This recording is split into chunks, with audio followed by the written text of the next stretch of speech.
ọmọ Yorùbá ó ti ṣẹlẹ̀, ó ti dójú ẹ̀, ó ti dójú ẹ̀. Tó bá sọ pé ó ti dójú ẹ̀, ohun tó ṣẹlẹ̀ lánàá yìí ló ń jẹ́ ó ti dójú ẹ̀.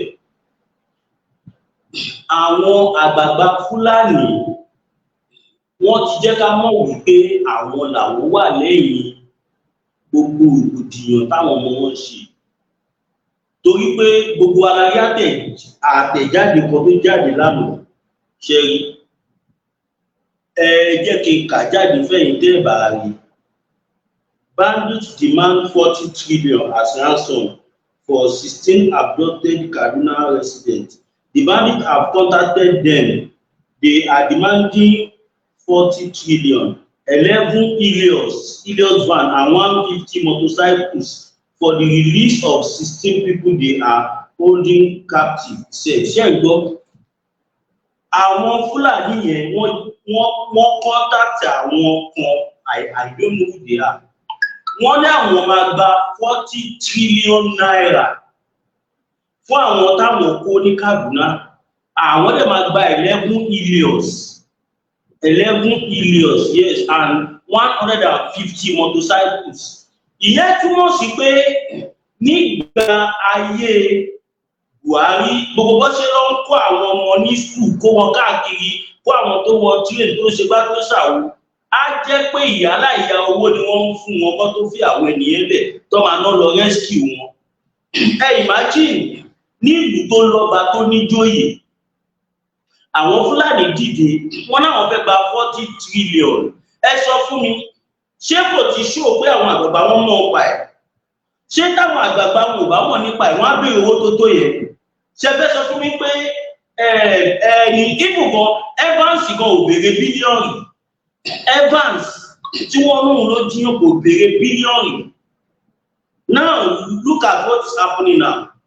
Àwọn Fúlàní wọ́n ń béèrè 40 trillion, 11 Helios, wọ́n dẹ̀ ń béèrè 150 motorcycles. Tó bá gba gbogbo nǹkan yẹn, kí lọ́wọ́ máa fi ṣe ẹgbẹ́ má bínú wọn? Agbára wọn tún máa pọ̀ sí. Ọ̀dọ̀ èmi mo gbọ́ pé wọ́n ní bàbá wa Bọ́lá Ahmed Tinubu, wọ́n ní wọ́n ti fárígá, wọ́n ti yarí mọ́ wọn lọ́wọ́ pátápátá. Kódà a gbọ́ pé wọ́n lọ bá Babagida lánàá, ó yóò tọ́ wá ní bí arọ́ ni, wọ́n ní wọ́n lọ ṣe closed door meeting pẹ̀lú Babagida.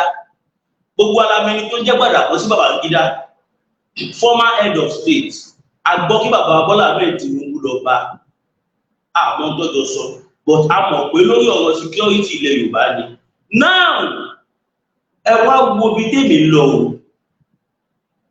Èèyàn mélòó ló lè afford owó yẹn tí ó bá ṣe pé gọ́ọ̀mẹ̀ntì ni wọ́n ní kó sanwó?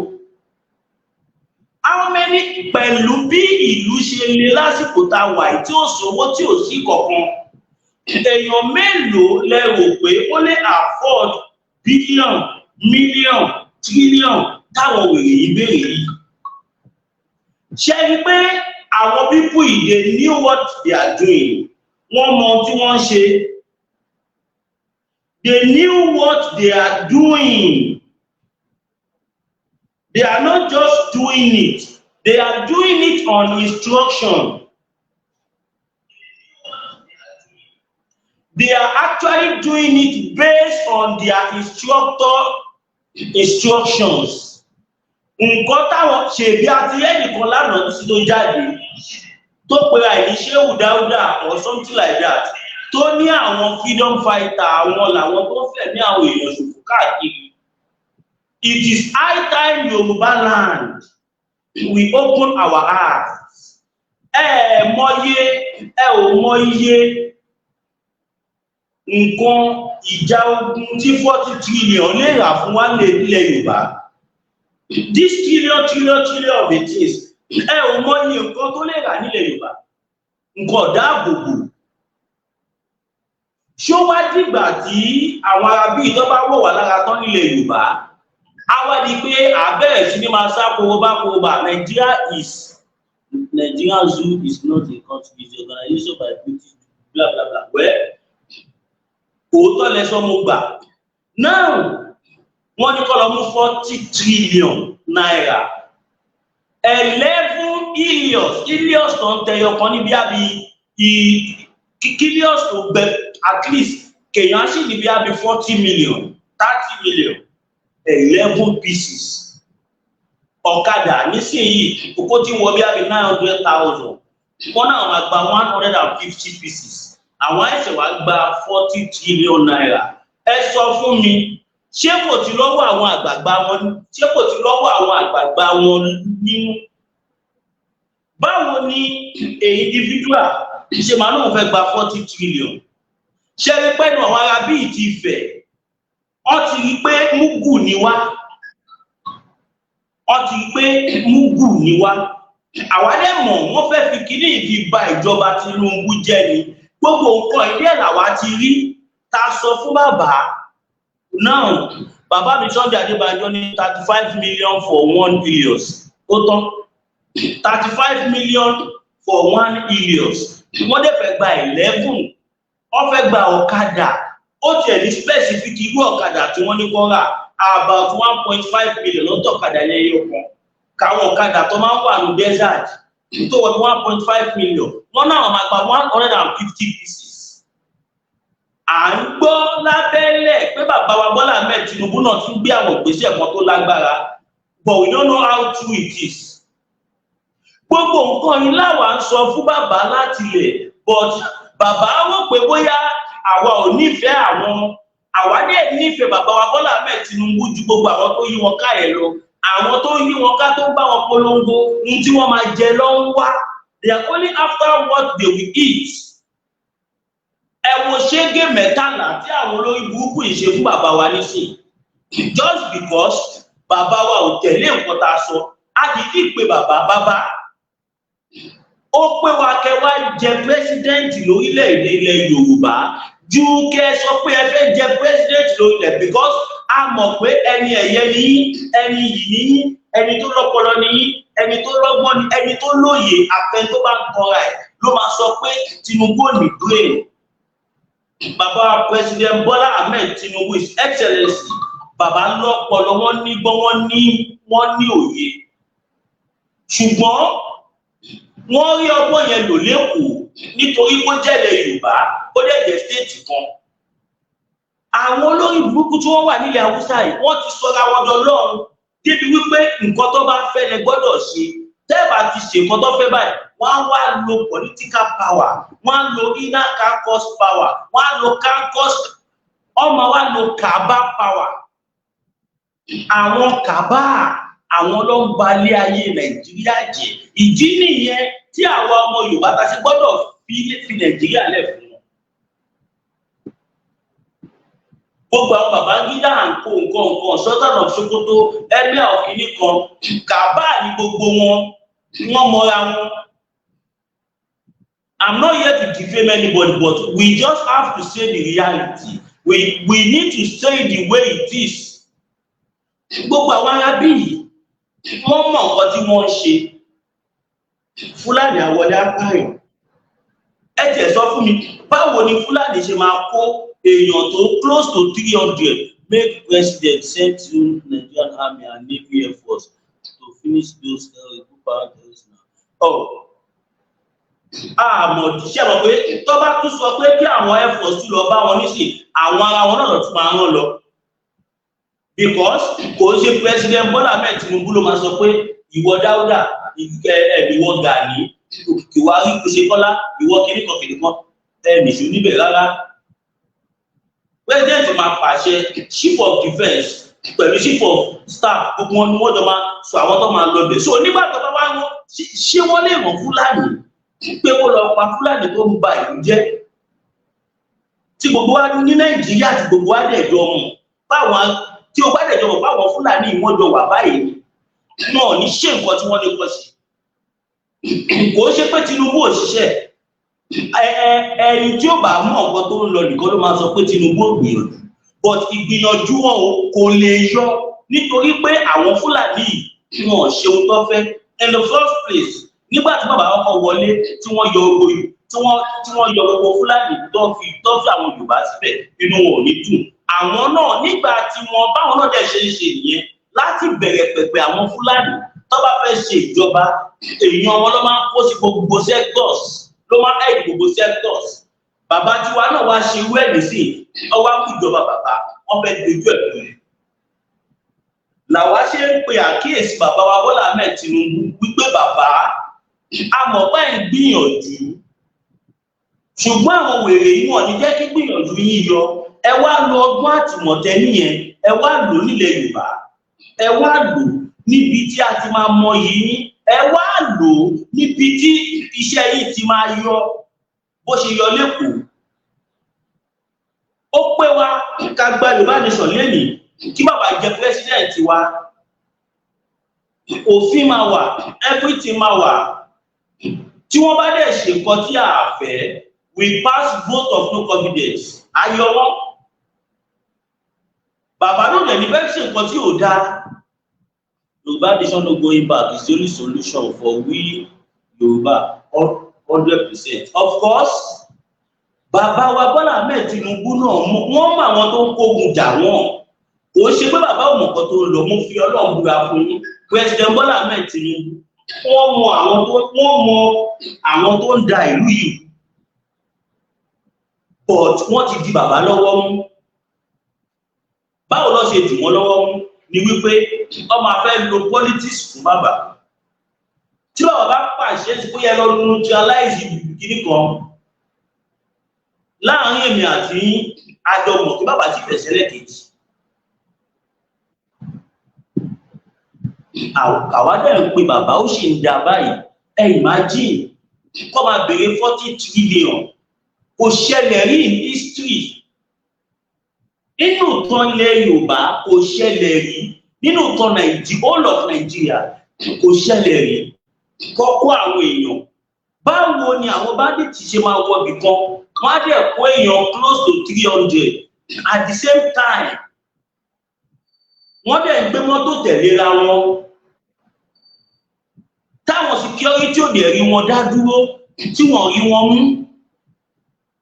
With how powerful Nigerian army is, on drone, on jet fighter, on the fighter jet, on submarine, on armor tank, on so many things.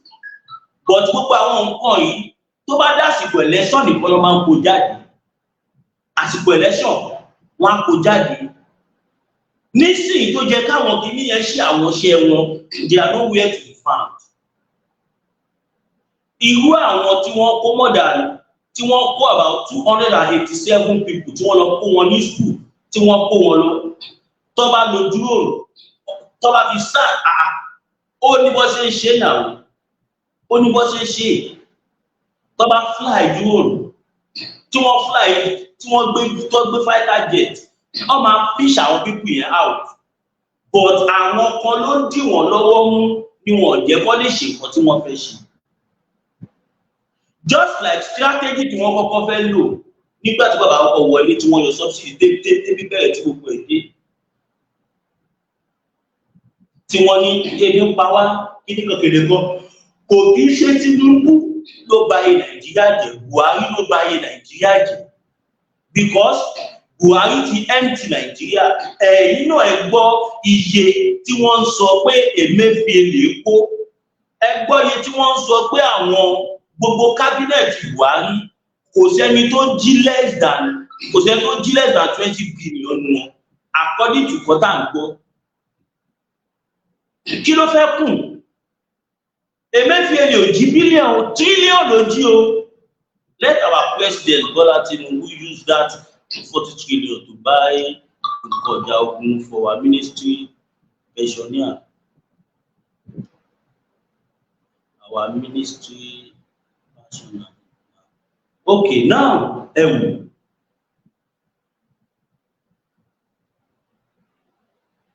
ẹgbọ́n kan tí Mr. Sunday Adébánjọ sọ nísìnyí wọ́n ní kí bàbá Bọ́lá Ahmed Tinubu kó fi 40 million yẹn ra kínní 40 million yẹn kọ́ ní issue nǹkan ogun tó dẹ̀ fẹ́ rà pọ̀ ní issue tó bá rà ṣọ́ máa jẹ́ kó lò ó ọ̀tọ̀ ní pé kínní yìí a ò ní a fẹ́ rà ọ̀tọ̀ ní pé kínní yìí a ní ṣọ́ máa jẹ́ ká lò Yeah. Mọye nǹkan ọjà ogun tí Nigerian army ní wọn jẹ́ kó lónìí. Àwọn kan bì kan wọ́n á máa threaten pé tẹ́ bá fi lè ṣe kíní yìí, tẹ́ bá fi lè lo kíní yìí, tẹ́ bá pa àwọn èèyàn wa ní dìbò fún yín, ká ní ṣe kíní kan fún yín, ká máa ní káwọn ọmọ wa máa tẹ̀lé yín. Ṣèbá ti gbọ́ lánàá sí bí bàbá wa Bọ́lá Ahmed Tinubu tí wọ́n lọ bá IBB, wọ́n lọ bá Ibrahim Badamasi Babagida. Gẹ́gẹ́ bí kọ̀tà gbọ́ wọ́n ní wọ́n yarí kanlẹ̀. Ojú bàbá náà ti ń là, ojú wọn ti ń là, wọ́n ti rí pé àwọn tó ń ṣe bẹ́ẹ̀ nípa àwọn ń gba àwọn náà lọ gbógun jà wọn. Torí ẹ̀ láyé sọ pé state police ó ṣe kókó, láti sọ pé kí bàbá wa Bọ́lá Ahmed Tinubu gbogbo àwọn local security wa nílẹ̀ Yorùbá kọ́rọ́ wọn lágbára, ilé lábọ̀ sí mi oko. Nísìnyí báyìí Buhari ti ṣe 8 years ẹ̀, ó ti padà sí Níjẹ̀ tó ti wá. Tí ó bá sí Níjẹ̀ ó máa wà ní Dáwà, gbogbo tí wọ́n ti da màálù padà. Ṣé mọ̀ pé bó bá ṣe ṣe nílò yìí máa bá lé. Nísìnyí báyìí ẹ̀yin náà lo power tẹ ní àwọn local security wa, power wọn, fún wọn lágbára, jẹ́ kó lò nǹkan tó ní ìtumọ̀ tí wọ́n lè fi dáàbò bò ẹ̀mí wa. Kò ń ṣe fún pàtó, kò ń ṣe kábùlà tẹ́ ń gbé fún wọn yẹn. Dẹ̀ fún àwọn local securities, fún wọn lágbára láti wọnú gbó, láti ṣe many things. Ṣèbí ìdí táwa ṣe ń pariwo Ààrẹ Ọ̀nà Kakanfò lélẹ́yìí, ẹni táyé bá ń pè wọ́n pọn lé nìbọ̀, àìmọ̀ ẹni táyé ò rí. Tá bá ń pe Gani Adams pé kó wá gbà wá, à ń pọn lé nì, ẹni táyé bá rí ló ń pè, ẹni táyé bá rí ló ń pè. Ṣèbí torí páyé rí Chief Sunday Igboho la ṣe ń pariwo Chief Sunday Igboho, torí pé Chief Sunday Igboho nígbà tójú pọ̀ gbogbo ọmọ Yorùbá, nígbà tí yà ń jẹ gbogbo ọmọ Yorùbá, nígbà tí ikú dé bá gbogbo ọmọ Yorùbá, Ọlọ́run ló Chief Sunday Igboho láti gba gbogbo ilẹ̀ Yorùbá kalẹ̀. Àwọn wèrè tó wá ń jáde tó ń bú Chief Sunday Igboho yìí, ìjà wọn wà ní ìjà tí Chief Sunday Igboho ń jà o. Ìjà wọn ó wà nínú ìjà tí Chief Sunday Igboho ń jà. Tó wá torí pé gbogbo ayé ti gba ti Chief Sunday Igboho, wọ́n rí Ọlọ́run jẹ́wọ́ agbára ẹ̀ nínú ayé Chief Sunday Igboho. Nísìnyí báyìí, instead of kẹ́yìn náà kẹ́ lọ prove wa wrong. Nigerian army is one of the best in the world. Allow them in the world. If allowed to operate. Yes, I know. Nigerian army is one of the best army in the world. We know. But they will never allow them to work, to operate. We know now, we not discuss what Nigerian army is one of the best army in the world.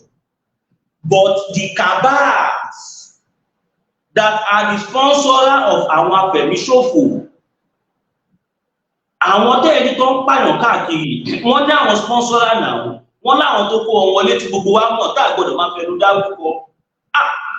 Ó ní àwọn tó ẹ̀dì wọn, ó ní àwọn tó ya máàpù fún wọn, ó ní àwọn tó fún wọn ní instruction. Nísìnyí báyìí wọ́n ti ń béèrè 40 trillion ní ilẹ̀ Haúsá. Ṣèbí nǹkan tá à ń torí ẹ̀ pé Gani Adams nìyẹn.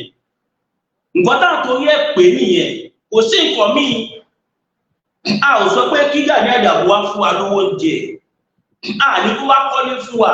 A sọ pé kó wá ṣì kankan fún wa. A ní kó wá dáàbò bo ilẹ̀ Yorùbá. Àwọn èèyàn tó ń jáde tó ń bú Gani Adams tó ń ṣe oríṣiríṣi, ara ló ta wọ́n. Pé báwo la ṣe máa ní Ààrẹ Ọ̀nà Kakanfò tí nǹkan báyà díẹ̀ máa ṣẹlẹ̀. Tíwájú ò bá ṣe rẹ̀ yìí máa ṣe padà sí. Nísìn ó wá jẹ́ kí Gani Adams ṣe nǹkan tó máa fi convince gbogbo ọmọ Yorùbá káàkiri àgbáláyé. Irú àsìkò yìí nísìn tó ń pa àwọn èèyàn káàkiri. Ó jẹ́ kí Gani Adams bóyá ẹ̀ṣọ́ bẹ́ẹ̀ kó wá kó àwọn ọ́fíìsì, kó wá ṣe ẹnìkan pè mí lánàá. Ó ó ní ká má máa kó gbà àwọn OPC papọ̀ ó ní ẹ̀yà kan ní OPC Gani Adams kódà ẹni yẹn ṣàlàyé pé OPC pé mẹ́rin so ẹ̀yin ọ̀dà OPC ẹ má bínú kẹ má bínú tí a bá kàn dárúkọ ẹgbẹ́ tí tábà yànnàná ẹ̀ náà ẹ̀yin tẹ́ ń bú sí Sunday Igboho yìí tẹ́ ẹ̀ ṣe oríṣiríṣi ẹ̀rẹ́ tí àti ṣe kankan ẹni tó dẹ̀ tún ṣe ẹ̀tún gbógun tì ẹ wá ní káwa ọmọ Yorùbá dákẹ́ ká má sọ̀rọ̀ ṣọ̀gbọ́n apá bàtà àpàdéwọ̀déwọ̀n etí ẹ gbà fọ́gà yín ẹ gbà fọ́lọ́run Igboho sọ pé òun fẹ́ jẹ́ ọ̀gá yín nǹkan tí ṣe Sunday Igboho sọ ni wípé ẹ jẹ́ ká jọ sowọ́pọ̀ kòkòrò kan jáde ní kó wá tó sẹ́yìn ààrẹ kóun náà lè jọ mojú ẹni bá máa dáṣọ fẹ́yàn tọ́mọ ẹ̀ là ń wò ẹni bá máa dáṣọ séyàn lọ́rùn tọ́mọ ẹ̀ là máa ń wò ẹni tí ó tó yàn tó wá ní kẹ́hìn wọn máa ṣe kí nìkan lábẹ́ òun oníkálùkù ayaṣọ díẹ̀ lọ́tọ̀ọ̀tọ̀ ni bẹ́ẹ̀ ni tí ọ̀rọ̀ bá ti ń rí báyìí nǹkan tẹ́yìn kan dẹ̀fẹ̀ bẹ̀rẹ̀ agbára yìí ò kó Ọlọ́run gbogbo nǹkan tí ẹ̀yin kan tí ẹ fẹ́ bẹ̀rẹ̀ tí Gani Adams tí jáde wá sọ̀rọ̀ yìí tó bá ṣẹlẹ̀ tán apá torí ń ta bàbá yín wú síta nǹkan táwọn ọmọ Yorùbá wọn bá yín wú síta nǹkan táwọn bá yín wú síta á ju agbára yín lọ. Gani Adams can't do anything because Obasanjo have caged him in Abuja. If Gani Adams come, ilé kan ṣe ni well. Now, every Gani ẹ̀yin tẹ́ ẹ̀ jáde lórí ọ̀rọ̀ Gani ẹ fẹ́ bá nǹkan jẹ́. Chief Sunday Igboho máa ń ṣe Dáúdà Aláká. Ẹ ti gbàgbé Dáúdà Aláká lọ́rẹ̀ méjì Ìbàdàn. Ẹ ti gbàgbé àbí Dáúdà Aláká kó máa yé yín bẹ́yẹn. Dáúdà Aláká n'Ìbàdàn ní ọ̀rẹ́ méjì. Ẹ ti gbà àgbé ọ̀rọ̀ ẹ̀ àbí ẹ mọ̀ pé iyán ogún ọdún a máa gbóná fẹ́lifẹ́li. Chief Sunday Igboho máa ń ṣe Dáúdà Aláká ọ̀rẹ́ méjì. Chief Sunday Igboho wọn kì í ṣe Dáúdà Aláká ọ̀rẹ́ méjì. Tìgbòho yàtọ̀ gédégbé. Chief Sunday Igboho sọ pé àwọn jẹ́ bákan. Ọlọ́run kan sọ nínú ọ̀rọ̀ ẹ̀ ó ní tèmi Ọlọ́run bá rí ẹ jẹ́ kéèyàn náà rí ẹ. It's also part of law of life. Ìwọ tó ń ṣe nǹkan kan iṣẹ́ lọ lábẹ́lẹ̀ Ọlọ́run nìkan ló rí yẹn èèyàn orí ẹni tẹ́ ń pè lọ́mọ ojú yìí idiot kan tiẹ̀ jáde tí bá ń dárúkọ yín àrùn kan yín lé nìyẹn tá bá ń dárúkọ yín a fẹ́ jẹ́ kẹ́ popular ni ṣèbẹ́bẹ́ popular ni ẹ máa popular sí náà ẹ wò ẹni tẹ́ ń pè lọ́mọ ojú òun ni. I don't want any ex-man in the one land again. Stephanie.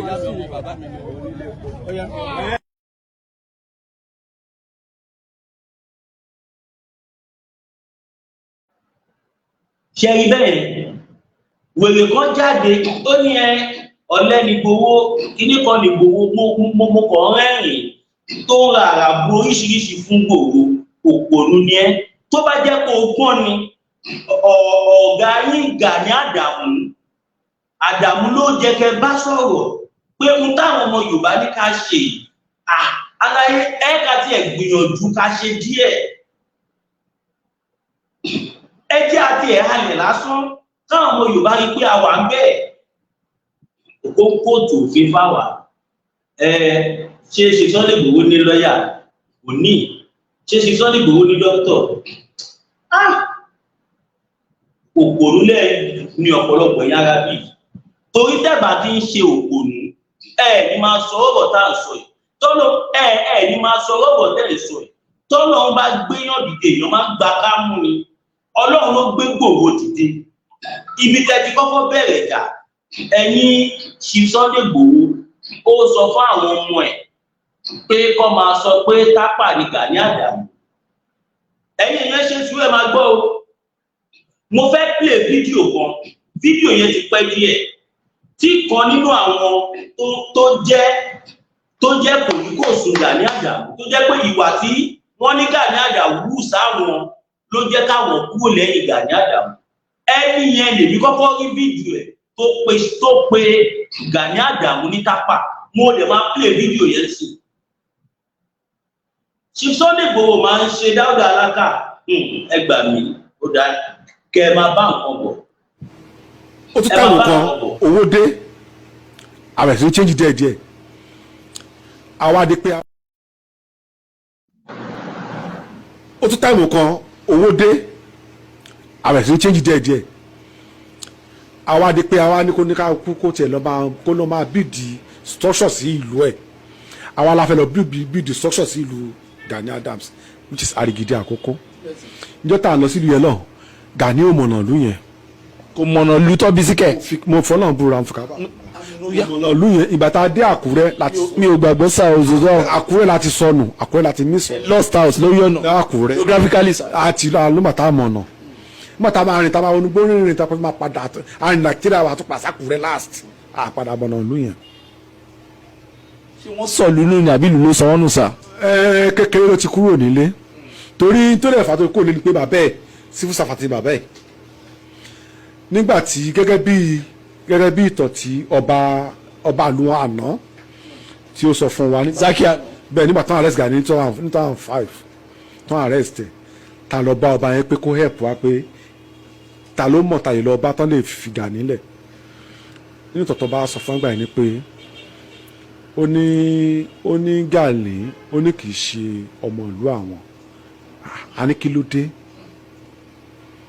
àbájẹ́ kó yé wa pé wọ́n wá sọ̀tàn ẹ̀ wọ́n wá ní generation Gani mẹ́ta ló wà nílùú yẹn bí ká sọ pé fọ́fọ́fọ́ fàdà sẹ́ ó yé mi sá. nínú ìtàn yẹn àwa gẹ̀tù ni pé bàbá tó jẹ́ bàbá ẹ̀ nìkan ló ní traces nínú Arigidi bàbá ẹ̀ ń gan ló ń pè ní Adamu not Adams Adamu gogo Adamu ní kí Adams ọmọlá ni àwọn náà padà yìí sí Adams òun ló dẹ̀ yìí sí Adams Adamu ni Adamu yẹn ló wá bí Lamidi ló bí Gani tó bá ti kọjá yìí yẹn lọ bẹ ẹni kí Gani kó sọ ẹfẹ mi tó bí Adamu sí nílé tó bá dẹ̀ ń tòrò ọmọ àlèbò tó bá ọmọ rẹ bá ti dàgbà awùwọ̀ ọmọ gbogbo bá ṣe bò tó ní irun pẹ̀ so gbogbo àtàwọn mi kan máa ń gbàjẹ́ láì pé Gani mo kò máa ń wọ̀n kó dà pé ti ṣì Yorùbá ti kẹ́rọ mẹ́rò tipẹ́tipẹ́. no balance checking. bẹ́ẹ̀ ni ọmọ Nupe ni Gani. Nupe kan náà. Nupe ni Gani. bí ọ̀nà tápà ni. bẹ́ẹ̀ ni Nupe ni Gani. ṣe rí Adamu yẹn nígbà tó máa tẹ̀dó sí Ondo wọ́n pe ìlú kan ní Ẹ̀pìnmì ní Ondo state ìlú yẹn ni Adamu dé sí bàbá yẹn wọ́n ní ó jalè ní Adamu wọ́n wá bá níṣẹ́ ọba Sákì Arigidi ọbọlá ní pẹ̀kún ló wá fún àgbà wá sí Arigidi kó máa bọ̀ l'Arigidi ló wá ní kó wà ní kọ́rídọ̀ òun ní pálásì òun ló wá fi fún níbì kan wọ́n pè bẹ́ẹ̀ ní ìsàlẹ̀ tápá ó wà ní very close to palace nílẹ̀ Yorùbá gbogbo tó bá ń gbé nínú káàbì kan wọ́n pè nínú gà láì ṣe ọmọ ọba ẹrú ni ẹrú ló ń gbé nínú gà láì tó bá ti kí sọmọ ọba o bọ̀kọ́ àti fúnra gbénú ga ni kò jẹ́ pé ó jẹ́ agbálẹ̀ àbọ̀ ló ń fún ẹṣọ́ ọba lóko ló ń fún lóúnjẹ àwọn bó ṣe jẹ́ nìyẹn. so alẹ́ tápà. bẹ́ẹ̀ ni sàlẹ̀ tápà ibi tí wọ́n kọ́ máa gbé ń bẹ̀ nígbà tó di pé àwọn ọ̀rẹ́ wa àwọn fámìlì wa ń wá ní Àdàmú tó wà lọ́wọ́ tó wá ń tẹ̀sẹ̀ wá ni wọ́n á fi fún níbi kan pé òkè kó wà lọ́wọ́ Sákì kó wà ní ọ̀kan o wọ́n pè bẹ́ẹ̀ ní Èkìtèjì Èkìtèjì náà ń pè bẹ̀ yẹn ó wà l'Arigidi ń bẹ̀ very close to Àyàsẹ́ ọjà náà ń pè bẹ̀ ní Èkìtèjì ibẹ̀ ni kábíyèsí ní kí ló fún àwọn ẹbí ẹ̀ nílé pé bá fẹ́ lọ bá àwọn ẹbí ẹ̀ o lọ bá wọn bíbẹ̀ yẹn bọ̀wọ̀ kò nígà wọ́n wá fẹ́ ọmọ ìlú kábíyèsí wá fẹ́ ọmọ ìlú fún Ádámù so mọ̀tọ́ yẹ Ádámù yẹn máa bímọ ló wá fi bí Lámídì so relationship tó wà láàrin Arigidi pẹ̀lú Gani Adams nìyẹn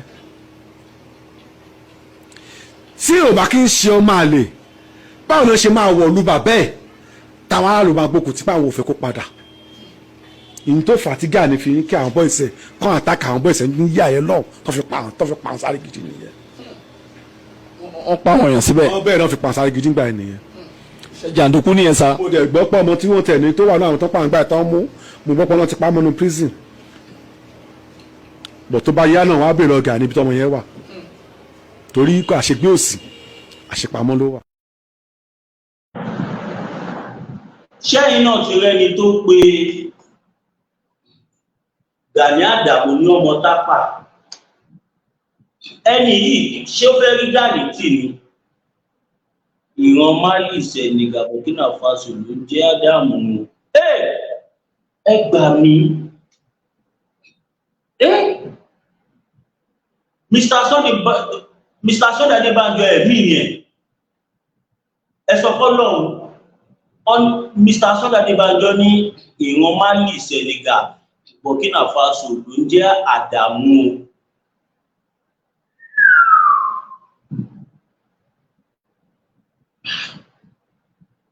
níwájú Ọlọ́run àti ènìyàn níwájú Ọlọ́run àti ènìyàn tí kò kí ń pè jẹ́rìí rọ èmi kàn máa ń gbọ́ pọ́nlọ́mọ tápà ní Gani kíníkan mi ò tiẹ̀ rórí not until tí bàbá yìí gbé jáde fídíò tí mo play fún yín tán nísìnyí fídíò yìí ti pẹ́ o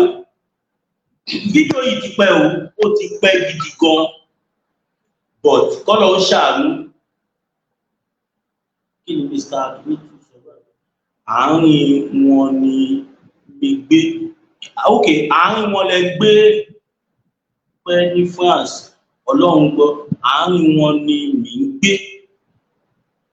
wọ́n pọ̀ ní France Ọlọ́run gbọ́ tí Mr. Sunday Adébánjọ dẹ̀ fi lè sọ̀rọ̀ tí wọ́n tún fi lè pọ̀ Ọlọ́run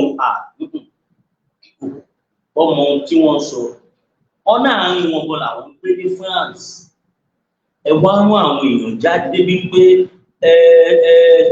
tí wọ́n bàbá yìí náà jáde. Ìbà Gani Adams jẹ́ ó ń ta àwọn kan lára pé báwo ló ti rí jẹ àwọn míì wọ́n lọ́bi bàbá Aláàfin of Ọ̀yọ́ wọ́n lọ́bi ẹ̀ títí pẹ̀lú owó pẹ̀lú gbogbo ẹ̀ bọ̀tọ́lá pé ó pẹ́ tí ààrẹ ti ń jà fún ilẹ̀ Yorùbá ìdí nìyẹn tí bàbá yẹn fi fún ní Ààrẹ Ọ̀nà Kakanfò ọmọ yóò dẹ̀ dánudúró láti jí gbogbo ọba ilẹ̀ Yorùbá kó ẹ wo nǹkan tó ń fẹ́ fún un gbogbo wọn dẹ̀ tẹ́ ọba bẹ́ẹ̀ náà ni wọ́n ti ń tẹ́jú bọ̀ yẹn ó jàre pé kí ló jẹ́ tó jàre ṣé Aláàfin kò mọ nǹkan tó ń ṣe ni kó tó fi jàre mo wà ń bẹ̀ níjọ́ náà ìgbà tó yàn án mo gbéra ní ọba mẹ́sàn-án alọ́dúpẹ́ lọ́wọ́ Aláàfin bàbá dẹ̀ gbé mi jókòó pìtàn oríṣiríṣi fún mi Ọlọ́run bá tẹ́ wọn sáfẹ́fẹ́ rere torí pé ẹlòmíì ò rí jẹ mo sọ fún ẹ wọ́n lọ́bì pẹ̀lú owó gidi tó bá jẹ́ pé bàbá fẹ́ tẹ̀lé ọ̀rọ̀ owó ni ààrẹ ò lè rí jẹ bọ̀ tó kọ̀ ó lóun mọ nǹkan tó ń rí gbogbo wọn nǹkan tó ń ṣe wọn ìlara ni o ìlara ló ń ṣe wọn so advice mi báyìí ni kí àwọn ìjọba gómìnà mẹ́fẹ̀ẹ̀fà kan fọwọ́sowọ́pọ̀ nílẹ̀ Yorùbá kan pé jókòó kan bí strategy tó fẹ́ lò àti nǹkan tá need. Mo rò pé nǹkan tó kàn báyìí nìyẹn, nǹkan tó kàn báyìí nìyẹn, ká má tanra wa. Èló ló ní lọ́wọ́ tó fẹ́ fi gbogbo pẹ̀lú àkàìmọye àwọn èèyàn. So tó bá dẹ̀ fọ́ tẹ́tẹ́lẹ́ mú wọ́n rí àwọn gan rí nǹkan tó ń ṣẹlẹ̀ báyìí, wọ́n rí bọ́n ti ń pa ọmọ wa tó ń gbé gbọ́ba tó ń ṣe, kó ń gbé odindi ọba kó ń pa bí adìyẹ ọba láwì. Ọlọ́run aṣàánú wa o. ẹ jọ̀ọ́ kábíyèsí àwọn tó ń ba ààrẹ jẹ́ lórí social media, ẹ jọ̀ọ́ àdúrà wo lẹ lè fún wọn sà, bọ́n ṣe ń bọ ọmọ yín jẹ́ lókè, àdúrà wo lẹ lè fún wọn? Àdúrà kan ní èpè ní máa fún wọn, èpè ní ẹni tó nà ká báyìí ni yóò kú kọjú sí, wọn ní lálùbáríkà, bẹ́ẹ̀ ni wọn ní lálùbáríkà, wọn ní lálùbáríkà. Kí ni wọ́n mìíràn? Ọmọ kì í ṣe tápà, kò sí lọ́tún tí pàtó, kò sí lọ́tún tí sọmọ́ tó. In fact, Ọlọ́run ló kàn tẹ́ ń kó yọ, wọ́n ti plot oríṣiríṣi, irọ́ oríṣiríṣi, but ṣé mọ̀ nǹkan tó lọ́n bá lọ́wọ́ sí, kò sí nǹkan tó lè yí padà.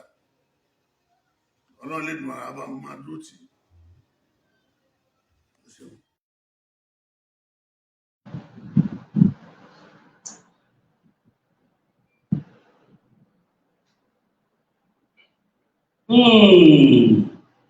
Bàbá wa Adébáyọ̀ Táíwò ní àwọn ọmọlẹ́yìn Gani Adams wọn ò fẹ́ jẹ́ kí àṣírí ọ̀gá wọn tú ni wọ́n fi ń lo distraction. Àwa náà mọ̀ pé distraction ni wọ́n, àwa láyà àmọ̀ ṣùgbọ́n àwọn iṣẹ́ ń lọ. Mo fi Ọlọ́run búra fún yín, iṣẹ́ tiwa ni káwa sọ̀rọ̀ lórí mídíà. Ẹ lè rí àwọn bàbá tiwa tọ́mọ̀ nǹkan tó ń ṣe, ẹ lè rí wọn lórí social media. Àwa ọmọ iṣẹ́ tiwa ni media defense, iṣẹ́ tiwa làwa ń ṣe.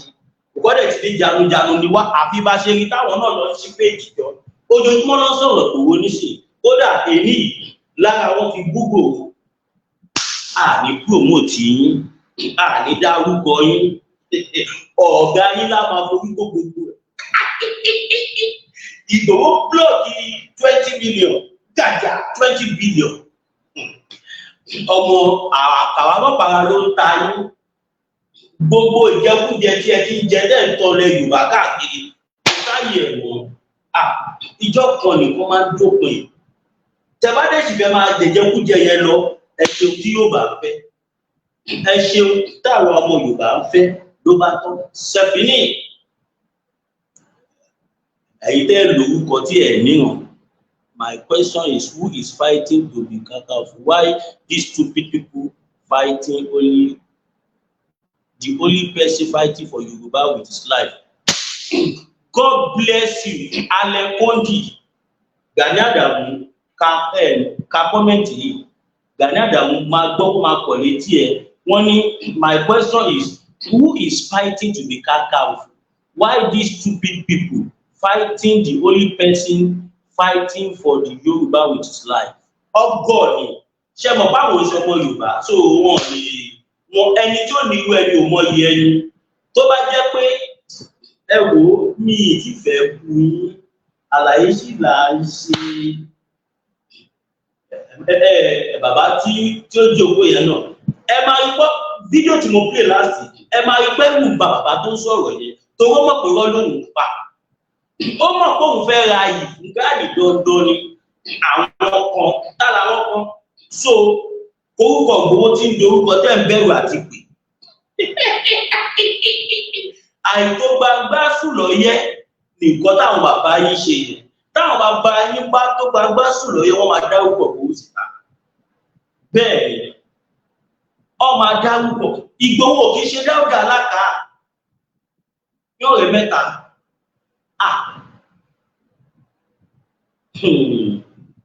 Sunday ò ṣe é pa. Sunday ò ṣe ìpàtẹ ẹwò mo ń kọ́ ìtẹ̀bí generally ni o. I'm not facing anybody and I'm not defaming anybody. I'm only saying the fact pé Sunday ò ṣe pa Ọlọ́run ló rán Sunday. Ẹ̀yin ọ̀tá ilẹ̀ Yorùbá tí ẹ ti máa ń pa àwọn alágbára lẹ́nu mọ́ Ọlọ́run ló dìde gbé Sunday dìde fún ara ẹ̀. Must be strange God can't bless us in Yorùbá land. It's only our ancestor Ọlọ́run Elédùmarè Olúmọlẹ̀ can bless us in Yorùbá land. Àṣẹ Ọlọ́run Olódùmarè. Bẹ́ẹ̀ni, but you know, I as an activist, I don't have to you know, pé ẹ get what people sọ. Mr. Sunday Adébánjọ, Kristẹni ni mí, Mùsùlùmí ni mí, oníṣẹ̀ṣe náà dẹ̀ ni mí. Tí wọ́n bá ti ń bú Ìgbòho, ẹ má máa gbé wọn síta mọ́. Sọ fún àwọn mídíà yòókù. Bẹ́ẹ̀ ni, a ní gbé wọn síta mọ́. A lè play voice wọn, a dẹ̀ lè ọ̀fẹ́nu fún wọn lésì. Ẹnu tiẹ̀ láti máa fún wọn nísìn. Torí wọn jẹ́ ìkọ̀kọ́ nu ayé wà láì. Ẹ lọ́wọ́ gba àwọn tí wọ́n sọ̀rọ̀ yẹn tó bá dàbí ó. Ṣègbóhùn lè rí supportive comment yìí. Ẹ lọ́wọ́ àwọn comment tó wà gbogbo wọn bá ti sọ ìbùkún wọn. Àwọn tó jẹ́ fans wọn èpè ló ń gbé wọn ṣẹ́. Ṣègbóhùn ni wọ́n ń ṣe program tí àwọn lovely statement tí àwọn òtọ̀rọ̀ jáde ní comment yìí. Èpè ló ń ṣẹ́ fáwọn. Torọ́ mọ̀pẹ́ ni èpè ni wọ́n, mọ̀pẹ́ ni àdánù ni wọ́n. Ẹwẹ́ èèyàn ní òòlù àdúrà púpọ̀ níbi ọ̀dàlẹ̀. Ṣé àwọn ọba tí wọ́n dìde pèsè Sunday Igboho tó ń bá wọn sọ̀rọ̀ pé Sunday kí ló fẹ́ ṣe fún wa lẹ̀ Yorùbá dúró tí? Ṣé àwọn ọba tí wọ́n pèsè Sunday Igboho ṣé òkú wọn mọ́ tó ń ṣe ni? Àwọn ọba mọ̀ pé ẹni bá fẹ́ tọwọ́ bọ sí Sunday Igboho lójú lásìkò gbogbo ilẹ̀ Yorùbá ló fẹ́ tọwọ́ bọ̀ lù ṣùgbọ́n pàbàtà yín àpàjọ ọ̀nà etí ẹ̀. Ẹnu kọ́ ló fi ṣe o, no be by mouth. Àlùkà ẹ̀ tí ṣe programu yìí, àlùkà, bàbá àgbàlagbà, àlùkà TV, Àfọ̀njá TV, ó pọ̀. Àlùkà, ó lè dùn mí pé ẹ pẹ́ wọlé, òtí gbogbo ẹ̀ náà lọ, ẹni tó gbòmì ṣọwọ́ náà, ó bá nǹkan. Ẹ̀yin ọmọ Gani Adamu, ẹ bá sọ ibi ò ṣe ṣẹlẹ̀ tápà orílẹ̀ Yorùbá ìyàyín náà ilẹ̀ Yorùbá